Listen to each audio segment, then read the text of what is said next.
ओम श्री परमात्मने नमः। अथ सप्तमोऽध्यायः। श्री भगवानुवाच मय्यासक्तमनः पार्थ योगं युञ्जन्मदाश्रयः असंशयं समग्रं मां यथा ज्ञास्यसि तथा शृणु। ज्ञानं तेऽहं सविज्ञानम् इदं वक्ष्याम्यशेषतः यज्ञात्वा नेह भूयो अन्यज्ञातव्यमवशिष्यते। मनुष्याणां सहस्रेषु कश्चिद् यतति सिद्धये यततामपि सिद्धानां कश्चिन्मां वेति तत्त्वतः। भूमिरापो नलो वायुः खं मनो बुद्धिरेव च अहङ्कारिति यं मे भिन्ना प्रकृतिरष्टधा।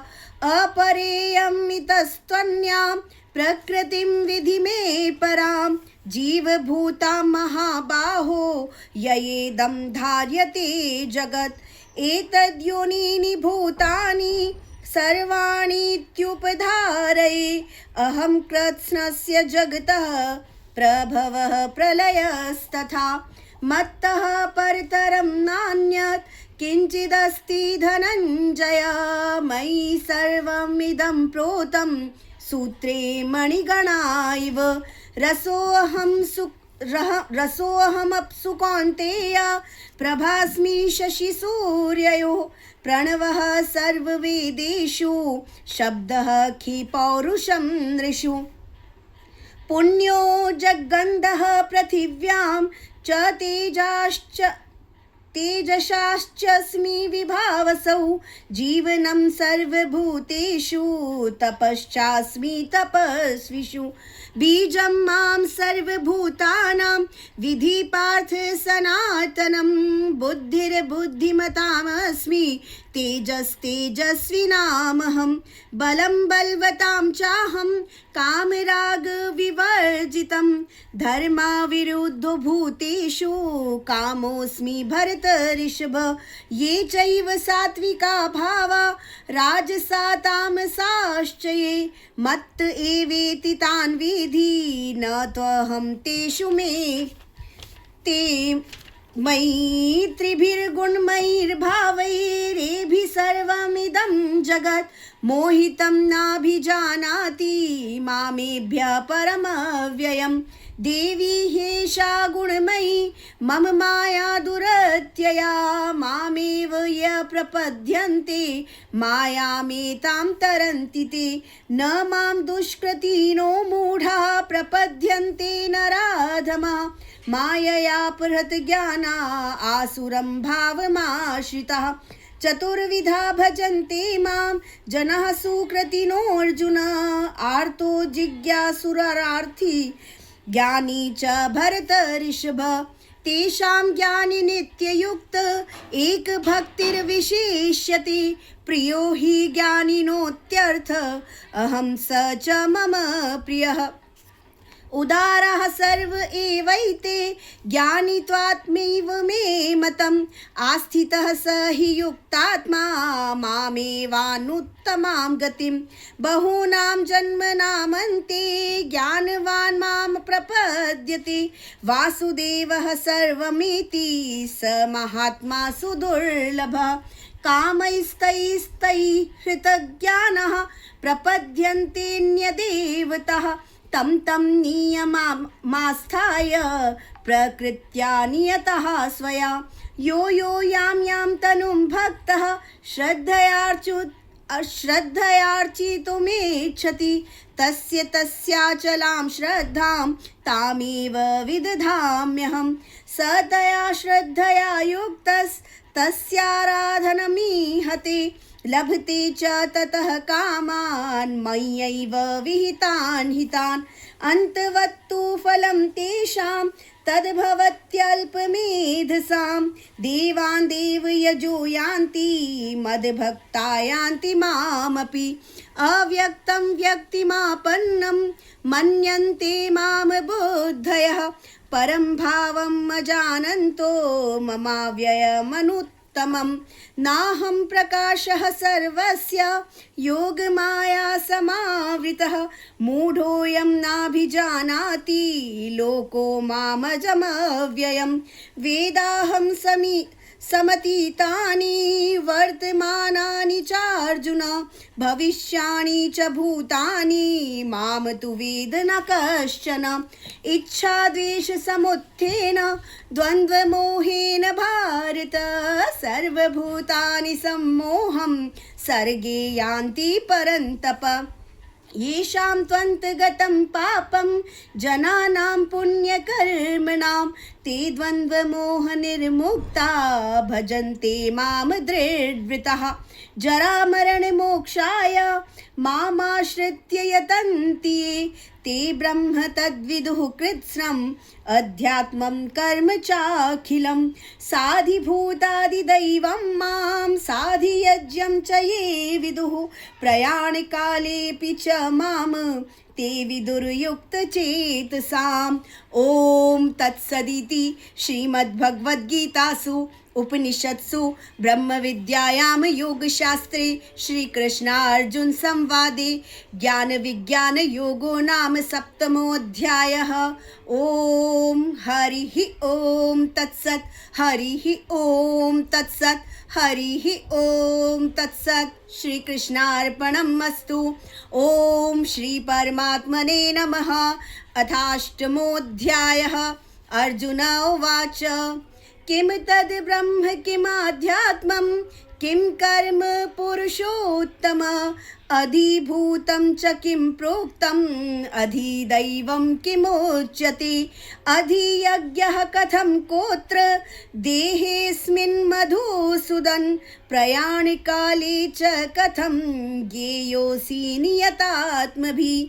श्रीभगवानुवाच अक्षरं ब्रह्म परमं स्वभावोऽध्यात्ममुच्यते भूतभावोद्भव करो विसर्गः कर्म संज्ञितः अधिभूतं शरो भावः पुरुषश्चाधिदैवतम् अधियज्ञो अहमेवात्र देहे देहभृतां वर अंतकाले च मामेव स्मरन् मुक्त्वा कलेवरं यः प्रयाति समद्भावं याति नास्त्यत्र संशयः यं यं व्यापि स्मरन् भावं त्यजत्यन्ते कलेवरं तं तमेवैति कौन्तेय सदा तद्भावभावितः तस्मात् सर्वेषु कालेषु मामनुस्मर्युध्य च मय्यर्पितमनो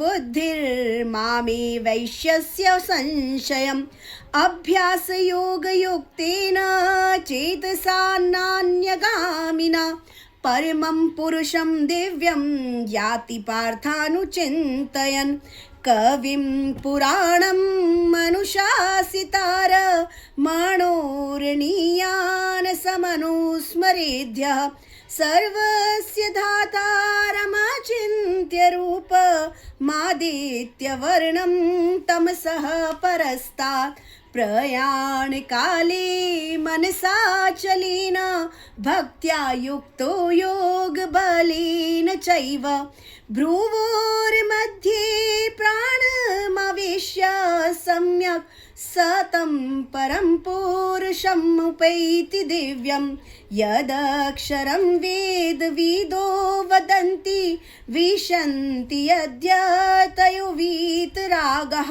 यदिच्छन्तो ब्रह्मचर्यं चरन्ति तत्ते पदं संग्रहेण प्रवक्ष्ये सर्वद्वाराणि संयम्य मनोहृदि निरोध्य च मूर्धन्याधायात्मनः प्राणमास्थितो योगधारणाम् ओमित्येकाक्षरं ब्रह्म व्याहरन् मामनुस्मरन् यः प्रयाति त्यजन् देहं स याति परमां गतिम् अनन्यचेतः सततं यो मां स्मरति नित्यशः तस्याहं सुलभः पार्थ नित्ययुक्तस्य योगिनः मामुपैत्य पुनर्जन्म दुःखालयमशाश्वतं नाप्नुवन्ति महात्मानः संसिद्धिं परमां गतः आब्रह्म भुवनान् लोकः पुनरावर्तिनो अर्जुन मामुपैत्य तु कौन्तेय पुनर्जन्म न वेद्यते सहस्रयुगपर्यन्तमहर्यद्ब्रह्मणो विदुः रात्रिं युगसहस्रान्तां ते होरात्रविदो जनाः अव्यक्तादव्यक्तयः सर्वः प्रभवन्त्यहरागमे रात्र्यागमे प्रलीयन्ते तत्रैवाव्यक्तसंज्ञके भूतिग्रामः स एवायं भूत्वा भूत्वा प्रलीयते रात्र्यागमे वशः पार्थ प्रभवत्यहरागमे परस्तस्मात् तु भावोऽन्यो अव्यक्तो व्यक्तात् सनातनः यः स सर्वेषु भूतेषु नश्यत्सु न विनश्यति अव्यक्तो अक्षरित्युक्तस्तमाहुः परमां गतिं यं प्राप्य न निवर्तन्ते तद्धाम परमं मम पुरुषः स परः पार्थ भक्त्या लभ्यस्त्वनन्यया यस्यान्तः स्थानि भूतानि येन सर्वमिदं ततं यत्र काले त्वनावृत्तिम् आवृत्तिं चैव योगिनः प्रयाता यान्ति तं कालं वक्ष्यामि भरतऋषभ अग्निर्ज्योतिरः शुक्लः षण्मासा उत्तरायणं तत्र प्रयाता गच्छन्ति ब्रह्म ब्रह्मविदो जनाः धूमो रात्रिस्तथा कृष्णः षण्मासा दक्षिणायनं तत्र चान्द्रमसं ज्योतिर्योगी प्राप्य निवर्तते शुक्लकृष्णे गतिहेते जगतः शाश्वते मते एकया यात्यानवृत्तिम् अन्यया वर्तते पुनः नैते सति पार्थ जानन् योगी मुह्यति कश्चन तस्मात् सर्वेषु कालेषु योगयुक्तो भवार्जुन वेदेषु यज्ञेषु तपःसु चैव दानेषु यत् पुण्यफलं प्रदिष्टम् अत्येति तत्सर्वमिदं विदित्वा योगी परं स्थानम् उपैति चाद्यम् ओम तत्सदिति श्रीमद्भगवद्गीतासु उपनिषत्सु ब्रह्म विद्यायां योगशास्त्रे श्रीकृष्णार्जुन संवादे अक्षर ब्रह्म योगो नामोऽष्टमो अध्यायः श्रीकृष्णार्पणमस्तु ओम हरिः ओम तत्सत् हरिः ओम तत्सत् हरिः ओम तत्सत् ओम श्री परमात्मने नमः अथ नवमोऽध्यायः श्रीभगवानुवाच इदं तु ते गुह्यतमं प्रवक्ष्याम्यनुसूयवे ज्ञानं विज्ञानसहितं यज्ञात्वा मोक्ष्यसे शुभात् राजविद्या राजगुह्यं पवित्रम् इदमुत्तमं प्रत्यक्षावगमं धर्म्यं सुसुखं कर्तुं अव्ययम् अश्रद्धाधानः पुरुषा धर्मस्यास्य परन्तप अप्राप्य मां निवर्तन्ते मृत्युसंसारवर्त्मनि मय्या ततमिदं सर्वं जगद्व्यक्तमूर्तिना मत्स्थानि सर्वभूतानि न चाहं तेष्वस्थितः न च मत्स्थानि भूतानि पश्य मे योगमैश्वरं भूतभृन्न च भूतस्थो ममात्मा भूतभावनः यथाकाशस्थितो नित्यं वायुः सर्वत्र गो महान् तथा सर्वाणि भूतानि मत्स्थानीत्युपधारय सर्वभूतानि कौन्तेय प्रकृतिं यान्ति मामिकां कल्पक्षय पुनस्तानि कल्पादौ विसृजाम्यहं प्रकृतिं स्वां वष्टभ्य विसृजामि पुनः पुनः भूतग्रामम् इमं कृत्स्नम् अवशं प्रकृतिर्वशात् न च मां तानि कर्माणि निबध्नन्ति धनञ्जय उदासीनवदासीनम् असक्तं तेषु कर्मसु मयाध्यक्षेण प्रकृतिः सूयते सचराचरम् हेतुनानेन कौन्तेय जगद्विपरिवर्तते अवजानन्ति मां मूढा मानुषीं तनुमाश्रितं परं भावम् अजानन्तो मम भूतमहेश्वरं मोघाशामोघकर्माणो मोघज्ञानाविचेतसः राक्षसीमासुरीं चैव प्रकृतिं मोहिनीं श्रितः महात्मानस्तु मां पार्थ दैवीं प्रकृतिमाश्रितः भजन्त्यन्यन्यमनसो ज्ञात्वा भूतादिमव्ययं सततं कीर्तयन्तो मां यतन्तश्च दृढव्रतः नमस्यन्तश्च मां भक्त्या नित्ययुक्ता उपासते ज्ञानयज्ञेन चाप्यन्ये यजन्तो मामुपासते एकत्वेन पृथक्त्वेन बहुधा विश्वतो मुखम् अहं क्रतुरहं यज्ञः स्वधाहम् अहमौषधं मन्त्रोऽहम् अहमेवाज्यम् अहम् अग्निरहं हुतं पिताहमस्य जगतो माता धाता पितामह वैद्यं पवित्रमोङ्कार ऋक्साम यजुरेव च गतिर्भर्ता प्रभुः साक्षी निवासः शरणं सुहृत् प्रभवः प्रलयः स्थानं निधानं बीजमव्ययं तपाम्यहं अहं वर्षं निग्रहाणं म्युत्सृजामि च अमृतं चैव मृत्युश्च सदसच्चाहमर्जुन त्रैवेद्या मां सोमपापूतपापा यज्ञैरिष्ट्वा स्वर्गतिं प्रार्थयन्ति ते पुण्यमासाद्य सुरेन्द्रलोकमश्नन्ति दिव्यान् दिवि देव भोगान् ते तं भुक्त्वा स्वर्गलोकं विशालं क्षीणे पुण्ये मर्त्यलोकं विशन्ति एवं त्रयीधर्ममनुप्रपन्ना गतागतं कामकामा लभन्ते अनन्याश्चिन्तयन्तो मां ये जनाः पर्युपासते तेषां नित्याभियुक्तानां योगक्षेमं वहाम्यहं ये अप्यन्यदेवता भक्ता यजन्ति श्रद्धयान्वितः तेऽपि मामेव कौन्तेय यजन्त्य विधिपूर्वकम् अहं हि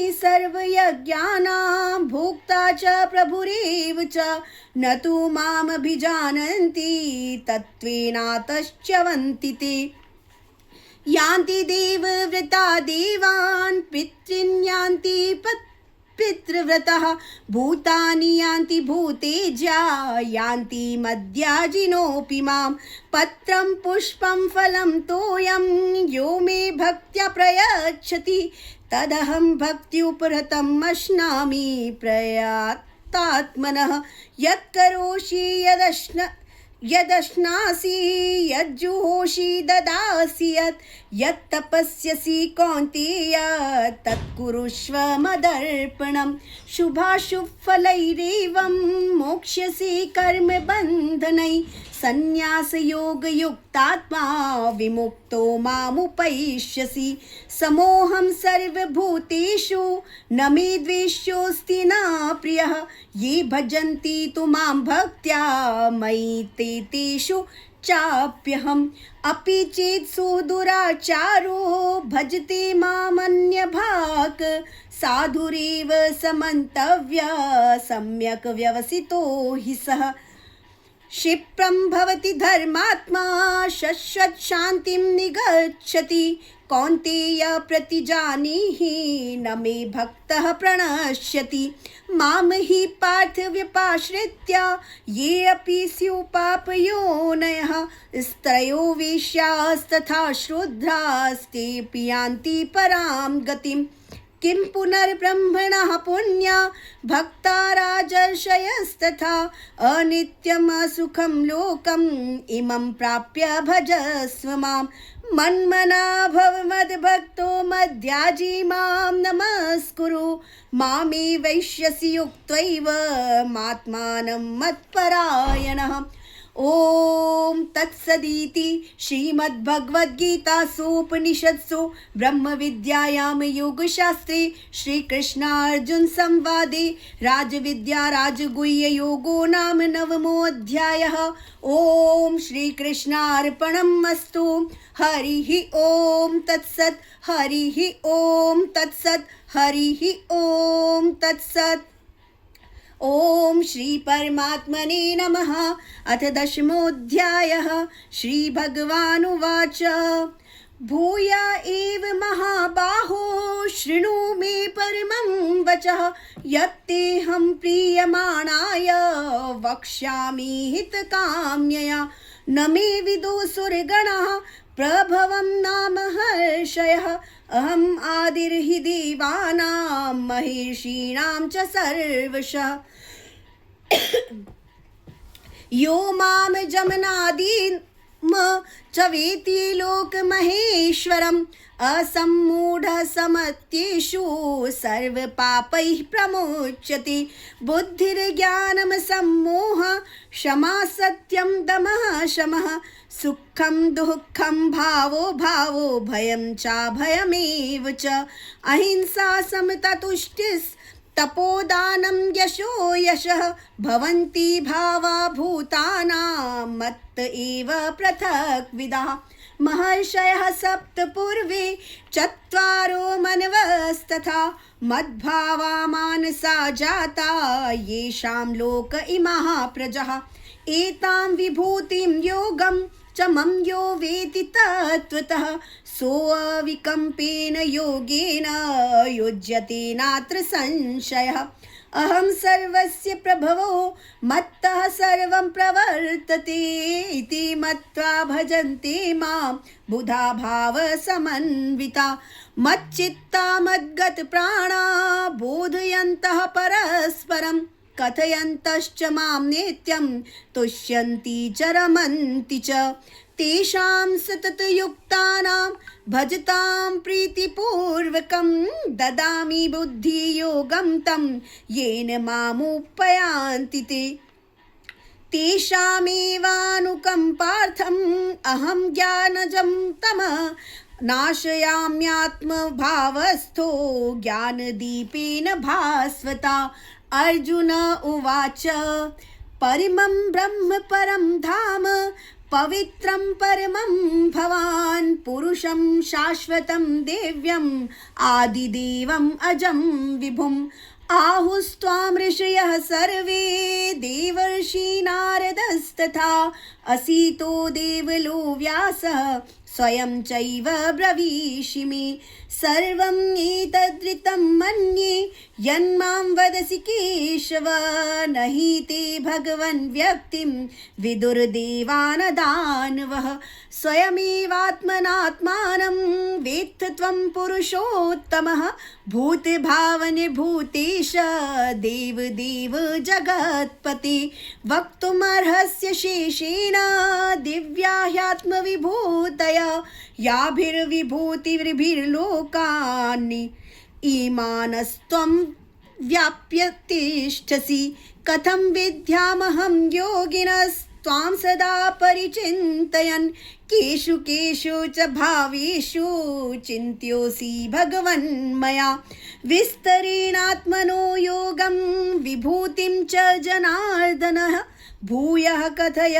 तृप्तिर्हि शृण्वतो नास्ति मे मृतं श्रीभगवानुवाच हन्त ते कथयिष्यामि दिव्या ह्यात्मविभूतया प्राधान्यतः कुरुक्षेष्ठ नास्त्यन्तो विस्तरस्यत्मे अहम् आत्मा गुणाकेश सर्वभूताशयि स्थितः अहम् आदिश्च मध्यं च भूतानामन्त एव च आदित्यानामहं विष्णोर्ज्योतिषां रविरंशुम्ना आदित्यानामहं विष्णोर्ज्योतिषां रविरंशुमान् मरीचिर्मरुतामस्मि नक्षत्राणामहं शशि वेदानां सामवेदोऽस्मि देवानामस्मि वासवः इन्द्रियाणां मनश्चास्मि भूतानामस्मि चेतना रुद्राणां शङ्कराश्चास्मि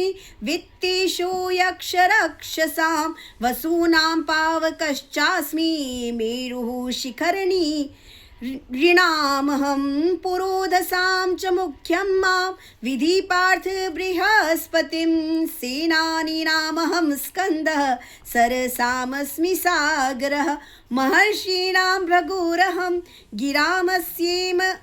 गिरामस्येमेकाक्षरं यज्ञानां जपयज्ञोऽस्मि स्थावराणां हिमालयः अश्वत्थः सर्ववृक्षाणां देवर्षीणां च नारदः गन्धर्वाणां चित्ररथः सिद्धानां कपिलो मुनिः उच्चैः श्रवसमश्वानां विधिमाममृतोद्भवम् ऐरावतं गजेन्द्राणां नराणां च नराधिपम् आयुधानामहं वज्रं धेनूनामस्मि कामधुक् प्रजनश्चास्मि कन्दर्पः सर्पाणामस्मि वासुकिः अनन्तश्चास्मि नागानां वरुणो यादसामहं पितॄणामर्यमा चास्मि यमः संयमतामहं प्रह्लादाश्चास्मि दैत्यानां कालः कलयतामहं मृगाणां च मृगेन्द्रोऽहं वैनतेयश्च पक्षिणां पवनः पवतामस्मि रामः शस्त्रभृतामहं झषाणां मकरश्चास्मि स्रोतसामस्मि जाह्नवी सर्गाणामादिरन्तश्च मध्यं चैवाहमर्जुनः अध्यात्मविद्याविद्यानां वादः प्रवदतामहम् अक्षराणामकारोऽस्मि द्वन्द्वः सामासिकस्य च अहमेवाक्षयः कालो धाताहं विश्वतोमुखः मृत्युः सर्वहरश्चाहम् उद्भवश्च भविष्यताम् कीर्तिः श्रीर्वाक् च नारीणां स्मृतिर्मेधा धृतिः क्षमा बृहत्साम तथा साम्नां गायत्री छन्दसामहं मासानां मार्गशीर्षोऽहं ऋतूनां कुसुमाकरः द्यूतं चलयतामस्मि तेजस्विनामहं जयोऽस्मि व्यवसायोऽस्मि सत्त्वं सत्त्ववतामहम् वृषीणां वासुदेवोऽस्मि पाण्डवानां धनञ्जयः मुनीनामप्यहं व्यासः कवीनामुषिना कवि दण्डो दमयतामस्मि नीतिरस्मि जिगीषितां मौनं चैवास्मि गुह्यानां ज्ञानं ज्ञानवतामहं यच्चापि सर्वभूतानां बीजं तदहमर्जुन न तदस्ति विना यत् स्यात् मयाद्भूतं चराचरं नान्तोऽस्ति मम दिव्यानां विभूतीनां परन्तप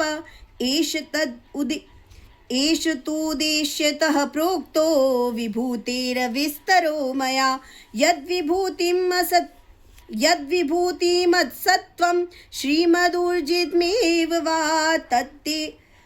तत्तद्देववगच्छ त्वं मम तेजोशं संभवम् अथवा बहुनैतेन किं ज्ञातेन तवार्जुन विष्टभ्याहम् इदं कृत्स्नम् एकांशेन स्थितो जगत्।